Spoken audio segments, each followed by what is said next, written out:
Assalomu alaykum, hurmatli do'stlar. 2025-yil 5-iyun sanasida, xudo xolasa, Turetskiy Big Ben shaftollarimiz pishib yetildi. Xudo xolasa, buni qattiqligi hozirgi kunda 60% ga tushgan. Buni yana ham 50 ga tushsa, uzishni boshlaymiz.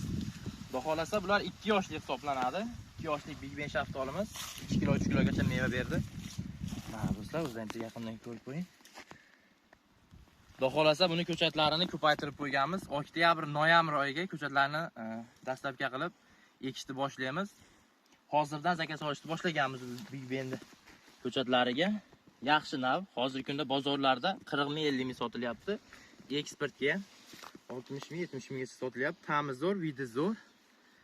Juda shirin bo'ladi do'stlar. Xudo xolasa hozirdan zakaz berishni boshlayverasizlar. Noyabrga ko'chatlari tayyor bo'ladi. Xuddi shu holatda boqilish xizmati bor bizda. Bemalol aloqaga chiqaverasiz. Sog' bo'ling, salomat bo'ling.